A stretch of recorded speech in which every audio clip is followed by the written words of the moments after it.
साथीहरू भुन्टीलाई चाहिँ यता चाहिँ निकालिसकेकी छिन्। भुन्टीले चाहिँ आफ्नी जेठानी र भूपेन्द्रको चाहिँ मायालुलाई ठिक गरे आफ्नो बुढासँग लाग्नेलाई यस्तै गर्नुपर्छ। भूपेन्द्रलाई पनि एक दिन त कुटी हान्नुपर्छ नि त। हेलो गाइज, सबैजना नमस्ते, वेलकम टु मेरो न्यू यो च्यानलमा तपाईँहरूलाई भुन्टी 89मा स्वागत छ। र नयाँ साथीहरूलाई सब्सक्राइब गरिदिनु, कमेन्ट अनि लाइक सेयर पनि गरिदिनु होला। पुरानो साथीहरूलाई थाहै छ म चाहिँ रम्या कठायत। म चाहिँ हरेक शुक्रबार र बिहिबार चाहिँ भुन्टीको बारेमा ल्याउने गर्छु साथीहरू। जुन भुन्टी 89 भुन्टी भाग चाहिँ 308मा चाहिँ यस्तो जुन तपाईँ सुनेर पनि छक्क पर्नु होला। भुन्टीको श्रीमान पहिले पनि भुन्टीले चाहिँ भूपेन्द्रलाई प्रमिस गरेकी थिइन् कि तिमीलाई दुःख पर्दा पनि सुख पर्दा पनि बुढेसकालसम्म पनि म तिमीलाई साथ दिनेछु, थोतो मुखले पनि माया गर्नेछु मेरो बुढा श्रीमान भनेर भन्छन्। उनले चाहिँ पुरा आफ्नो सम्बन्ध चाहिँ राम्रोसँग निभाएको हुन्छन्। तर भूपेन्द्रले मात्र निभाउन जहिले पनि एक दिन सुध्रिने, अर्को दिन झगडा गर्ने, एक दिन सुध्रिने, अर्को दिन झगडा गर्ने।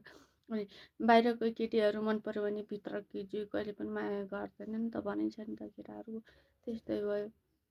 भुन्टीलाई चाहिँ त्यति गर्दासम्म पनि भुन्टीले चाहिँ भूपेन्द्रलाई माया गर्दै राखिन् र भुन्टीले चाहिँ आफ्नो पहिली घरको सम्बन्धमा सबैलाई माया गरिन्। तर भुन्टीलाई पनि सबैले धोका दियो।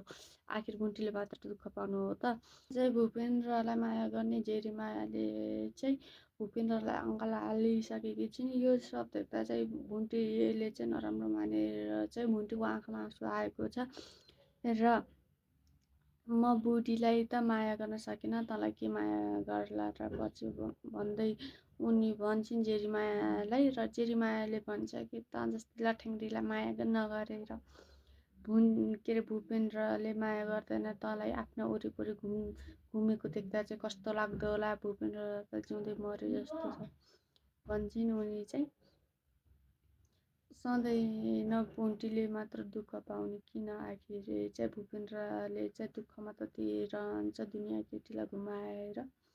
र उता पनि भूपेन्द्रकी मायालु जेरीमाया र भूपेन्द्रकी भाउजू चाहिँ मिलेर चाहिँ भुन्टीलाई दुःख दिन आँटेका छन्। र भुन्टीले चाहिँ यिनीहरूले चाहिँ मिलेर दुःख दिँदा चाहिँ उनले चाहिँ पैसा चोरेको बाजी लगायो भूपेन्द्रको भाउजूले। उनले चाहिँ के पनि बोलिनन् र यो सब दाइले दिनुभएको हो, हेर्नु दिदी मैले तपाईँको पैसा चोरेको छैन, तपाईँ फोन गरेर सोध्नु सक्नुहुन्छ आफ्नो बुढालाई दाइलाई भन्छन्। र सियाले भन्छन् कि त चुप्लक, तैँले एउटा कुरा पनि दाइलाई भन्यो भने त चाहिँ फेरि मर्छस् कुरा लगायो भने भन्छन्। र तिनीहरू चाहिँ यस्तो हुन्छ साथीहरू। अनि चाहिँ तिनीहरू चाहिँ भूपेन्द्रलाई चाहिँ माया गरे जस्तो गर्छन् र यो पुरा सम्पत्ति मात्र खाना आएकी हो, तिम्रो श्रीमती तँलाई माया गर्दैन भन्छन्। मैले भनेको थिएँ नि यो घरमा चाहिँ पैसा खाना आएको, यो तिमीलाई के माया गर्दैन, तिम्रो त्यो बिरामी भएको अवस्थाको फाइदा उठाइरहेछि भनेर भन्छन्। उनी चाहिँ भुन्टी चाहिँ यो सब सुनेर रुन्छन्। अनि चाहिँ लास्टै उनलाई चाहिँ भूपेन्द्रको चाहिँ मायालाई देखेर चाहिँ उनी चाहिँ लास्टै आफ्नो मनदेखि रोएर चाहिँ नराम्रो मान्छन्।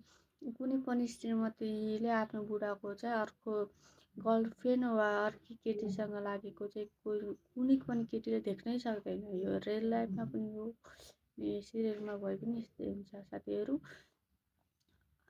अनि चाहिँ उता भने चाहिँ साथीहरू, अनि चाहिँ सिया र जेरीमाया चाहिँ मिलेर भुन्टीलाई दुःख दिन लागेको हुन्छन् र तिनीहरूले धक्का दिएर जान्छन्। अनि भुन्टीलाई पनि लाटो रिस उठेर चाहिँ दुइटालाई भक्काभक कुटेर कुटेर चाहिँ घरबाट चाहिँ निकाल्ला। अनि अरू भाग चाहिँ साथीहरू मैले यो बोलेको कस्तो लाग्छ तपाईँहरू चाहिँ कमेन्ट गर्नु होला। र साथीहरू सबैजनालाई माया र सपोर्ट गरिदिनु होला। नयाँ साथीहरूले सब्सक्राइब, अनि पुरानो साथीहरूले मलाई यो मेरो पुरा भिडियो हेरेर मैले बोलेको कस्तो लाग्छ तपाईँलाई कमेन्ट गरिदिनु होला। होइन त मैले यदि मैले गल्ती बोलेको छु भने माफी माग्न चाहन्छु साथीहरू। ओके भाइ भाइ, म चाहिँ यतिमै इन्डिङ गर्छु। ओके भाइ भाइ। अनि चाहिँ नेक्स्ट पार्ट चाहिँ 389 भागमा चाहिँ हामी चाहिँ भेटौँला। Okay by by.